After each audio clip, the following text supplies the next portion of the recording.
When I was young, it was just my father and I. He was an archaeologist too. In his last years, he was I don't give a damn about my reputation! obsessed with myths about immortality. I saw something that I thought was impossible. It changed everything. I realized my father was right. He died alone and broken, but he died for something. While 2013's Tomb Raider was about Lara Croft's discovery of herself, Rise is about her determining her own agency and place in the world, as a person, an archaeologist, and as someone who is destined to do great things. Rise of the Tomb Raider is focused on Lara Croft's hunt for the Divine Source, an artifact that bestows eternal life, the search for which drove her father to insanity, defamation, and eventually the end of his life. That fiendish search drove a wedge between Lara and her father, but since the events of the island of Yamatai, Lara has come to realize that her father was right. There are deeper, more mysterious things at work in this world. She begins to blame herself for spurning her father, casting him away instead of listening, and so delves into his research to find the Divine Source and clear his name, putting both his and her demons to rest. After the sound and fury of the game's opening hours, you're plunged back into familiar territory. Lara is alone in the Siberian wilderness with only a bow and a campfire, and you have to find your way and your destination to stay alive. You're under-equipped, but not ill-prepared. This time around, you won't spend hours trying to scrape by enemies, but take them head-on with skill and precision. Lara is ruthless in Rise, never hesitating to take down a soldier of Trinity, the evil organization searching for the Divine Source for their own nefarious devices. Every perk and skill you gain from leveling up and completing objectives enhances your ability to dispatch foes en masse, whether you're leaping from a tree to plunge a knife through their skull or dragging them underwater for a cold, wet ending.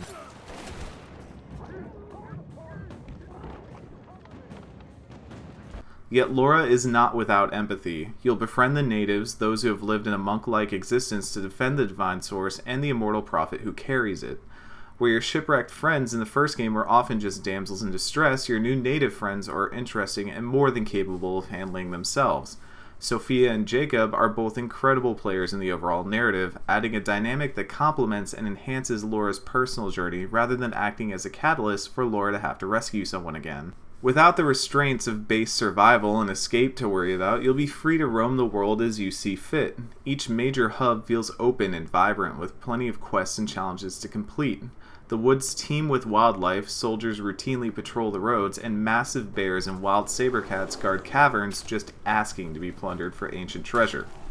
Among the many distractions that will pull you from the plot are a number of optional challenge tombs, an answer to the lack of actual tomb raiding in the reboot. 9 optional tombs and a number of mandatory ones populate the world, each with a unique design and concept. In one tomb, I was raising and lowering water levels in a bathhouse to operate a ship. In another, I used the fierce winds of the mountain peaks to slam through a wall. And in another, I was busting walls open with minecarts to get to that sweet, sweet ancient treasure. These tombs, while offering new tools and upgrades to your arsenal, are optional. If you're playing on any level of difficulty above easy, however, you'll want to consider them. Enemies aren't as easy to take down this time around. I found myself utilizing a number of abilities I'd never had to in previous games, simply because enemies weren't always susceptible to the good old arrow to the head trick. Soldiers have sight lines, investigate noises, move to flank you, and provide cover fire for one another. While executing stealth runs makes Lara feel like a deft acrobatic assassin, head-on direct combat is a vicious and rabid affair. Both made my palms sweat and my heart race, and both felt totally in my own power to control. While most upgrades can be useful in either situation, I'd still find myself in spots where I wish I could sneak my way through or gun my way out of being spotted, but couldn't. Thankfully, those moments are few and far between. The rest of Rise feels like an excellent display of how to create a game truly about discovery. Considering the punctuated bursts of explosive scripted moments in the reboot, I was happy to see Crystal Dynamics forego more of the set-piece blockbuster moments in favor of a game where I had choice. In how I progressed, in how I outfitted my character, and in how I tackled the game's events. There's occasional hitching in the frame rate department, which I feel obligated to get out of the way before I tell you how absolutely gorgeous this game is. Lara's hair looks incredible, facial animations are realistic and expressive, and the vistas are the kind you want to pause and watch for a moment before moving on. It was always a pleasure to turn a corner and see a new set of ancient ruins sitting locked in a moment of time, waiting to be plundered. Laura's journey is one of grays, and in it she questions much of herself. Her identity, her goals, and who she will become are all inquiries that are answered by the time the credits roll, but it comes at a price.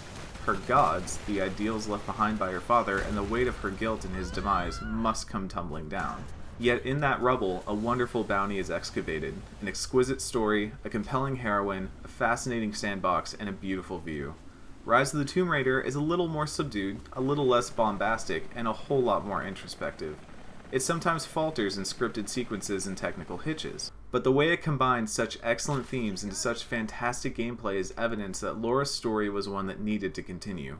This series is set to re-establish Lara Croft as the beloved icon she once was, and for all the right reasons. We give Rise of the Tomb Raider a 90 out of 100.